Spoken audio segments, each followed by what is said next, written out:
Okay, and here we are. So, pleasant good night to everyone. Welcome to another Empowering Teachers for Success Facebook Live event. I am Amanda, and I'm an educator and empowerment advocate. Now, this series is built on the foundation that knowledge is power. And my goal is to empower educators by providing them with the knowledge to make decisions and engage in behaviors that will lead to greater success in the classroom.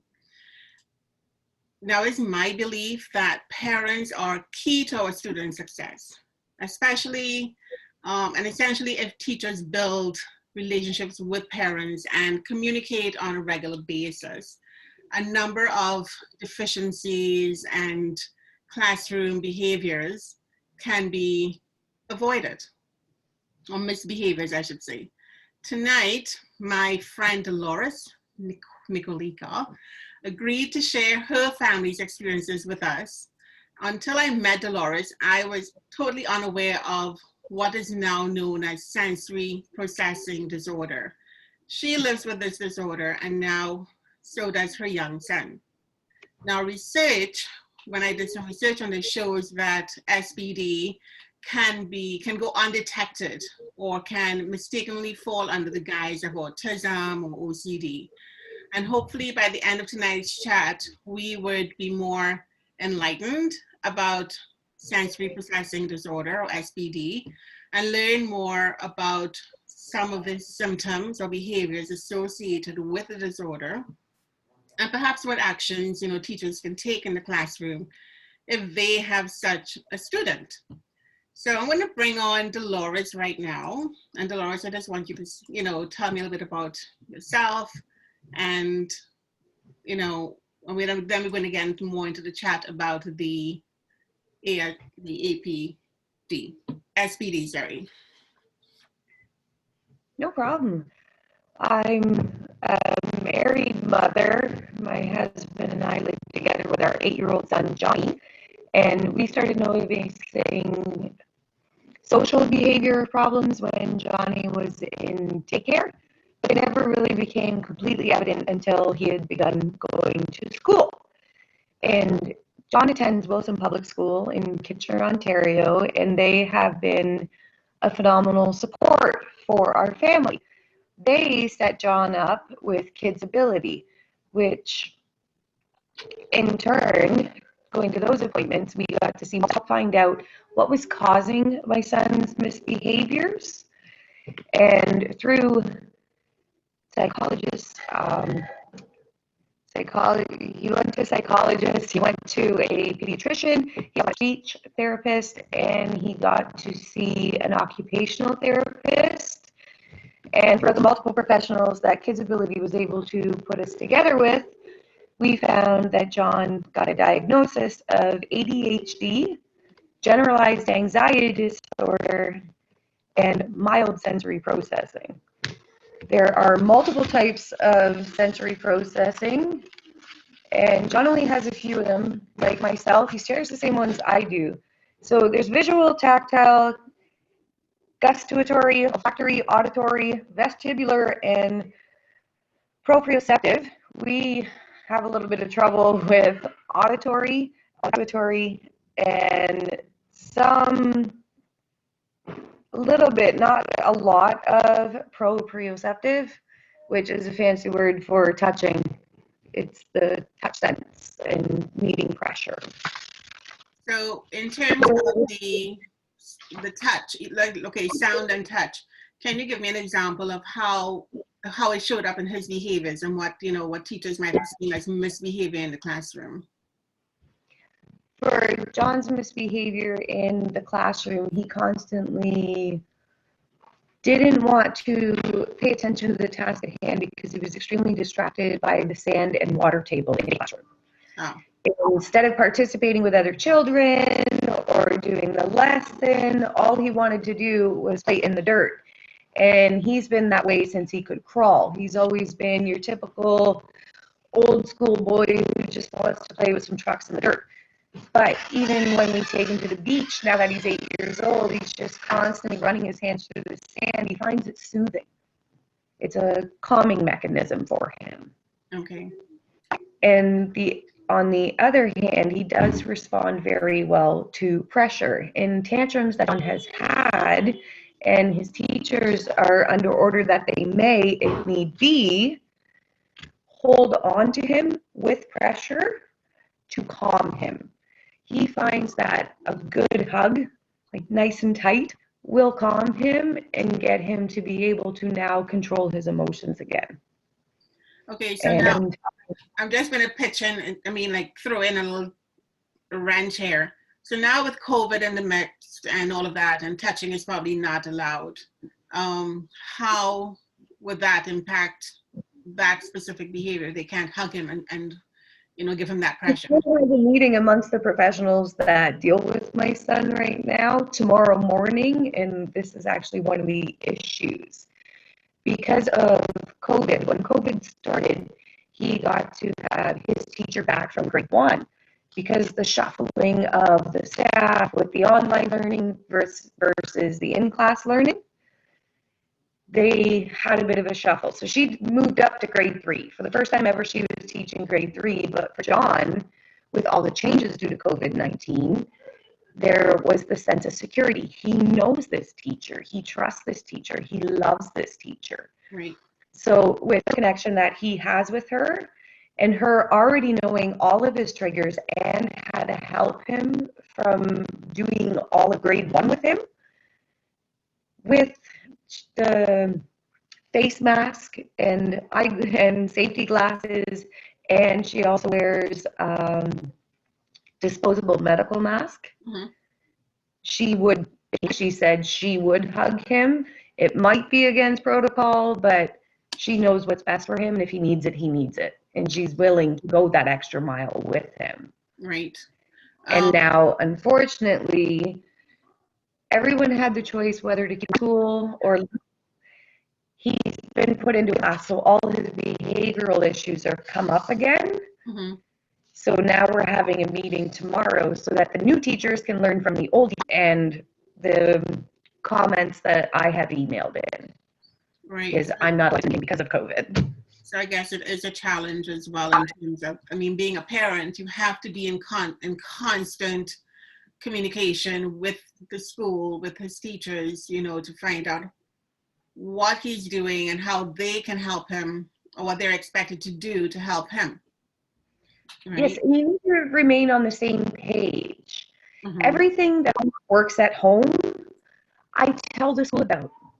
If I find a new thing that, you know what, this really works for John, and I tell them, they implement it into his school plan, and anything in the plan that works, Mm-hmm. I follow the same things. Okay. Because if the child doesn't have consistency, it's not going to work. Okay, and how is he good with routines? Pardon? Is he good with the routines? Because I read somewhere as well that one of the strategies that teachers can use would be maintaining a specific routine with the child, like throughout the day. Yes, he's great with a routine. Going back to school and having his previous teacher put him in an old routine that gave him a level of comfort he hadn't felt since March. Right. And his behavior, having this steady, I go to extended day at 7:30 in the morning, and then I go to my classroom, and Mrs. Brown is there, and everything's okay. Even his behavior at home improved. Oh, that's good. Because he wasn't being shuffled around looking to see, I watch him while we're working, because through the entire pandemic, my husband and I have had to remain working full time with us both being essential services. Right. Okay. So in Johnny, and I know you also have the sensory processing disorder. How did that impact? Okay, so what is your disorder specifically, and how has that impacted you throughout your life? Mine is auditory and gustatory, so taste. I hide it really, really well, as you are aware. No. You didn't go out to dinner somewhere that I have it at all. I wasn't diagnosed as a child, but I was a very bright child. To keep me from misbehaving, they just gave me extra work to do. I'm the type of person, if you bury me in work, then I'm okay because I have something to hyper focus on. Right. And Johnny is turning out to be the same way. Like, talking about this meeting tomorrow, he was telling me that he's bored because I got him halfway through grade 3 when we were doing grade 2 work back in the spring. Right. So now he's bored enough. But for me, I have to be prepared mentally, and I have to be in a certain kind of mood. Mm-hmm. So I know that out, or I'm just having a cranky day, or I'm a little hormonal, I'm not going anywhere that's going to be overly loud for me. We've gone to a restaurant for dinner. That there's one right around the corner, Chuck's Roadhouse. We went there as a family, but the music there is so loud that you can't hear the person across the table from you. And from the overstimulation and me not being prepared to be in that loud of an environment, Mm-hmm. I shut down. So I didn't eat, and I said, you guys eat. I need to go sit in the car. I can't be in here. My skin starts to crawl, and I can't sit still, and I want to run. It's a fight or flight. I need to leave this situation. And then with the taste also comes smell, which makes me a really good cook because you cannot hide anything from me. I can pick out every little ingredient in a dish. Very, very sensitive palate. But when we went out for dinner, we were in a place that had a lot of seafood, and there was some shrimp shells on the floor, and the smell of seafood will nauseate me and send this tingling sensation through me. And even though I'm an adult and I know how to act, I just want to run away like I am 4 years old. I know. I think that was the first time we noticed. We no idea. That was the night that you learned what it was, and you're like, "What's wrong with you?" Because we found weird. Behavior. Well, what is going on with her? You know? Yeah. This is not Dolores. Why is she freaking out? But it's the same thing, right? So when a child is in the classroom and has such a disorder, a teacher might find, why is this child behaving like that? You know, it's misbehavior. They're not paying attention. Hi, Johnny. Hi. Okay. And so it's difficult, and unless they know what the problem is, they won't know how to deal with him in the classroom or deal with any specific child with this disorder, you know. And they will probably say, well, we need to punish him more, or whatever they would do, not understanding what the behaviors are or what they mean. Yes, and there is a distinctive in being a parent of a child like this. There's typical childhood behaviors where they're pushing their boundaries, and that's when you parent hard. But you begin to notice as their parent and as the person who looks after them, you know your child inside out and backwards. You have children of your own, you know what I mean. But you learn. And then you can tell the behaviors control what they're doing. Right. And then you learn their triggers. So you try to take those triggers away from them. And with Johnny, I can see him turning. So I can see the discomfort begin, and then that's what we change what he's doing. Or the art of distraction works incredibly well with children. Well, the days where your mom with a wooden spoon are long gone, right? So the art of distraction works really, really well for him. And in order to get him to do things that he's not comfortable doing, I bribe him. I'm not above bribery. And if you can get through this and do this task, you can have a cookie, right? And it doesn't have to be big things and spoiling things. It can be the simplest things, like I'll give you 15 extra minutes on your video game. Right, yes. If you would love that. That's that you need to do. Exactly. And the big thing with the school, and the school taught me this, was first this, now this, then that.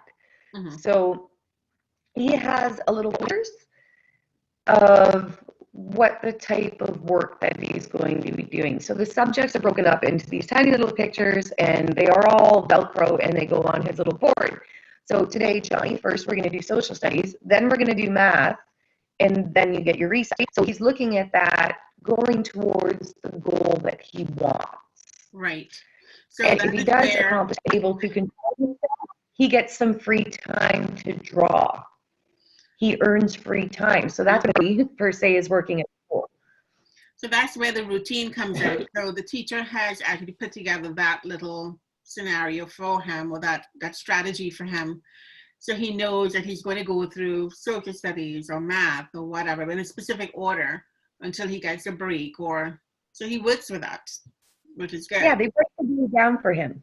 Right. That's good, because I guess too much will be irritating for him and throw him into a different realm of behavior if he's not what's the word, if he's not aware. As you said, when you went into the restaurant, you were not prepared Yes. for the noise. So it's a matter of being prepared mentally, right, to Yes, handle he what needs is happening. advanced notice. Yeah.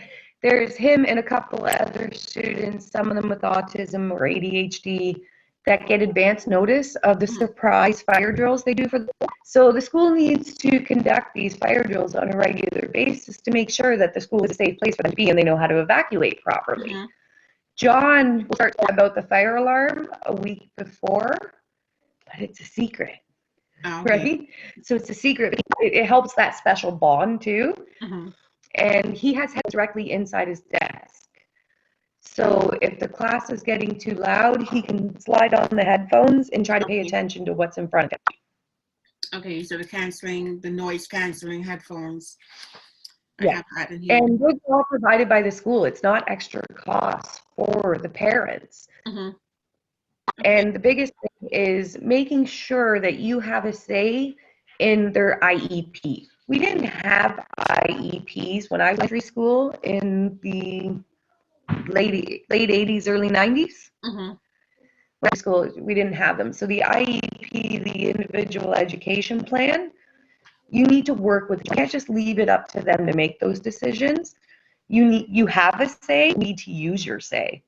Right. Because The who knows the child IEP other is than out. you? Yeah, the IEP directly says what John's strengths and weaknesses are. Like, Mhm. I have a copy right here, right?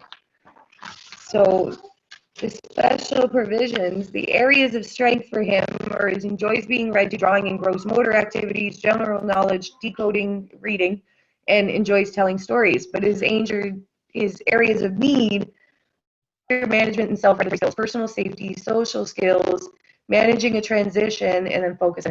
So Right. every good he does in the classroom is in here, and then everything he struggles with is in there as well. Okay, so they know exactly what plan to put in place for him to be successful. Yeah. And this was a shortened list of things they can do because of COVID. Now, he had an incident. He's not allowed to have electronics for 2 weeks. Mm-hmm. He had an incident completely inappropriate on a whiteboard because the class was being exceptionally noisy. He's now in grade 3. Mm-hmm. So when it comes to nutrition break, there's one that goes in and out of multiple classrooms. So we all know children get rambunctious if you leave them alone. It's bound to happen. It's not a surprise to anyone. You leave the room, they're going to be noisy. So the class was overly noisy and he was getting upset and he was telling them to stop. And one of the boys was making fun of him and he wrote something really inappropriate about the child and ended up getting sent to the principal's office. Because with his anxiety, there's 2 types of anxiety. There's implosive and explosive, and he is Dr. Jekyll, Mr. Hyde. Mm-hmm. Instead of the child that cowers and stops talking, you know exactly what's wrong with him because he's scared, Mm-hmm. which in hindsight is nice because when there is something wrong with my child, I know exactly what it is. Right. There's nothing being hidden from me. There's no it'll come out. So so when he does that, how is that handled? Or how would you handle it when he becomes explosive and like that? There's different levels to his explosiveness, and if you don't get him past a certain point, there's a complete and utter mental disconnect. He loses control, which is what you saw me struggling with at dinner, is me struggling to keep control of emotions. Now, when John loses control, there's this mental disconnect, and he no longer has any control whatsoever of what he's doing. And unfortunately, instead of his skin crawling and getting uncomfortable, he lashes out. And and hitting himself or others when he has completely lost control. And this is where the tactile helps. I have quite literally just picked him up, laid him on his bed, hugged him, squeezed him down, and rubbed his back, and then he just passes out. He just falls asleep. His day is spent, and he goes to sleep. Mm-hmm. And if it happens at school, they are to put him in their lap and do the same thing. And this is what we ended up talking about when he got in trouble a week ago. We had to change the IEP. I'm waiting for my copy of it to include things that used to be in there but had been taken out for so long. But with all the extra stresses of COVID and the extra protocols, a lot of things were omitted unless absolutely needed. So now we're having to put them back. So during classroom break, if he feels himself coming on to that breaking point, he is then allowed to just get up, walk out, and go down and sit in the principal's office and have a break from the children around him. Go somewhere quiet, away from the audio overstimulation. Okay. Interesting. You learn so much about this. I mean, I was doing a lot of more reading about it and trying to understand, you know, and one of the things that I learned was that this disorder sometimes can be camouflaged within autism or within OCD, but it could be a standalone disorder. Yes. Right. Okay. I'm not that easily distracted. Like when I have a task, I have a task. I can hyper focus and I can multitask too. So I never had any ADHD or ADHD or ADD, sorry. But I did have these sensory issues my entire life and just had to learn how to deal with it on my own because I didn't have zero problems. I learned to self-cope. And that one of the things I did, you know, in terms of doing my research, I learned that the children who have the sensory disorder don't necessarily have a learning disability. Yes, so you've met John. He's very cognitively advanced for his age. Yes, they can be very smart. He has a learning disability. And that's one of the things I emailed the school for their meeting they have to have without me tomorrow, is that I don't want to be hyper-focused on his behavior to the point where he's missing out on his education. This child is smart, that he's bored and he needs to be challenged. That's too easy. The science is too easy is what he keeps complaining about. And if you have a child that receives information and retains it well, they have a reason to act out. They're bored, so they're going to talk to their buddy, and then they're going to get in trouble. And they're a little, maybe with not being able to regulate their emotions, they're going to overreact not in the same way another child would. Okay. Interesting. That's good. So, I mean, in terms of some of the things the teachers can actually do in the classroom and the strategies, one thing I read about was using, and I've used it myself, the colored overlays. And these are particularly for children who probably have they're hypersensitive to light or to white background. So they use the overlays in their reading. So even with the students that I teach and they're adults, we have used, I love to use the yellow, I find the yellow overlay works best. And we use it on the computer as well. So there's an app on the computer where we change the color, and one is most effective, that's one we use. So it covers the whiteness of the background. Yeah. And that helps with the sight. Even the light in a room. We've had students where they're sensitive to light and we need to either dim the light. In the old office, we had a special room where they were able to control the light and just use maybe a soft lamp.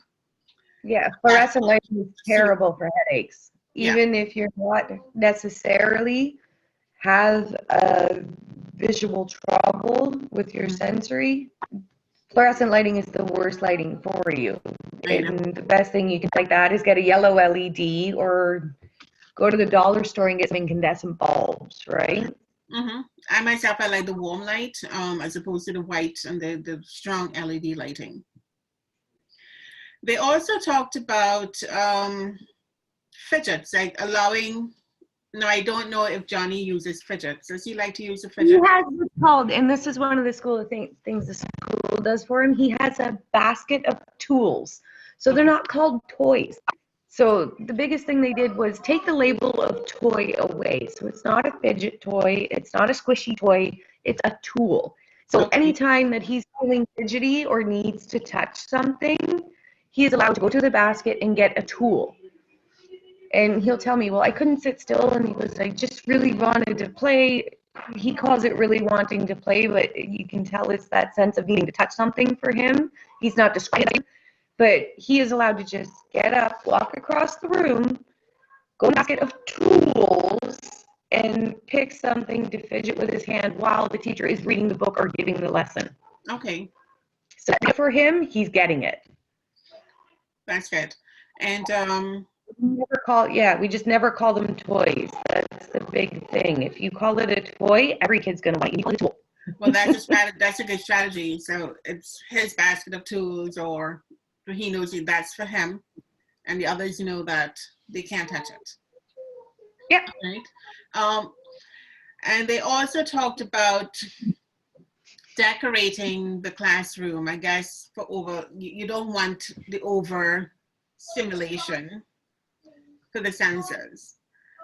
Yes, there's a child in John's class that is autistic, and they tend to put Johnny in his classroom because a lot of his needs are Johnny's needs. It's just John's problems are lesser, right? Mm-hmm. But having children with autism really, really helps the children with ADD, ADHD, and SPD.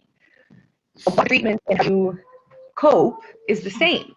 Mm-hmm. A lot of the strategies are the same. So they'll allow like one board and it's just the children's artwork, and that's the only thing that you'll see. I remember primary school being bright and colorful and they decorated for everything and every inch of every wall was covered, but they're not doing that. They have one cork board that they change it out all the time for whatever artwork they did that week. Every student's work is up there. Okay. So the students are proud and show off their work, but it's not overwhelming the classroom with visual distractions. Mm-hmm. So it's more of a minimalistic kind of way they're doing it. They're decorating or using to avoid the overstimulation. Yes. Okay. And so those are some of the strategies, which is great. Now, do you think, now you have it, Johnny has it, so there has to be some correlation. It's possible that this is actually hereditary. They never specifically said that to me, but the running joke is that, I'm sorry, John, it's mommy's fault. Is that weird? What? Watermelon's fine. Oh, okay. Yeah. That's just only childitis wanting attention. Yeah. I won't keep you much longer because I know he wants your attention as well. No, he wants it because you have it. When I get done, he don't want it no more. And I read, I was looking in through my research that they were saying, and this is an American study, that 1 in 68 children might have the disorder, which is not a whole, I mean, that's, I don't even know how to term that, whether that's average, whether it's too many. I mean, I find autism seems to be even more rampant than, or more pronounced than the sensory disorder. I don't know if it's more rampant as more identified. Maybe that's what it is. Yeah. When I started reading up on this, it was really hard to find information, and then the information I did find was conflicted, and then it was saying that some medical professionals don't even recognize it, and they just figure those are just symptoms of these disorders. It's not a disorder on its own. Right. There's information out there. But it is a neurodevelopmental disorder. That's been proven. They have done their studies. They've kind of broken up into the hyperactivity and hypoactivity. So I guess being oversensitive or not sensitive, or the low spectrum of it, and some behaviors that will fall within the spectrum. And the thing is, they can be hypo or hyper. With auditory, he's both. So other people making loud noises and fire trucks and fire alarms and stuff like that set him off. But we call him our little motor mouth. He's constantly making noises or singing to himself or talking constantly. And that's one of the hypersensitive things, is that he's constantly needing to make those. Little black key. Yeah. And we know he listens really well most of the time. When we're not aware that he's listening to things. Yeah. And then the thing is, they'll be sitting, and this is what a lot of people don't realize if you're not parenting or you haven't been around a child like that, is he's being like, I mean, it's not obnoxious to me, it's normal, right? And it's just like, okay, John. Okay. But he's hearing and getting every bit of information around him. Action to him, it's soothing. So he coming along or making noises while he's playing, and then I try to like quietly say something to my husband or my mom, and he's right up there commenting on it. So just because the need to be making noises doesn't mean that they're not paying attention to what's going on around them. That's right. I got through high school with my auditory because of kids distracting me in the talking, and I always had headphones in, but we didn't really do the whole noise canceling thing. I just had special permission to listen to my Walkman. Oh, okay. So I had Sony Walkman, and I'd have light music playing in my ear, which would drown out the class around me, and I could hyper focus on my work. So it can be soothing or annoying. I guess it depends on, yeah. Depends on the spectrum. It's your sensitive stimulation. Yeah, there's very negative stimulation for the auditory, but then there's also very soothing stimulation as well. Wow. Okay, that's really good. All right, I'm not going to keep you much longer because I know Johnny wants your attention. All right. He wants to read a book. And there you go. I mean, he's a good reader too. I mean, he's doing pretty good, right? So just to recap a bit, tonight I had Dolores with me talking about the sensory processing disorder, how they live with it, the impact it has on education and schools, particularly with her son Johnny, and what the teachers have done to facilitate his learning and to manage his behaviors in the classrooms. A couple examples would have used was having a basket of tools for him, which would be like the fidget toys as we would know it as toys, but for him, it's his basket of tools that he can use to manage his behavior and his sensitivities. Does he use the head canceling? Yes, he keeps them in his own desk. So he doesn't need to get up to get them. They're in his desk with him, and anytime he's feeling overwhelmed, he just puts them on. Yeah, because the classes can become noisy, as we all know, and having the noise canceling headphones, which you said are supplied by the education board, or by the school Yes. helps to alleviate some of the stress of the noise for a child who is hypersensitive to noise or loud noises. That's good. And of course, using the routine, the prediction of the routine, and making them aware of what is going to be happening is one way of also managing that behavior, even with the adult or the child. And letting them know, okay, there's going to be, as you said, a fire drill. All right, so they know in advance, so they know how to prepare themselves for the noise that's going to come within a day or two or whenever. So they are mentally prepared for it, and they won't be alarmed, and they won't go into, when it happens. yeah, they won't go into an explosive behavior because, oh, the sound is irritating me, you know. Yeah, so that's pretty good. All right, so thank you, Dolores. Fine. I hope to see you soon. Tell Johnny good night for me, and then right, and I'm hoping to post this. I will try to get this on. I don't even know. So we will talk again soon. Good night, everyone, for another night at Empowering Teachers for Success. Bye. Good night. Good night.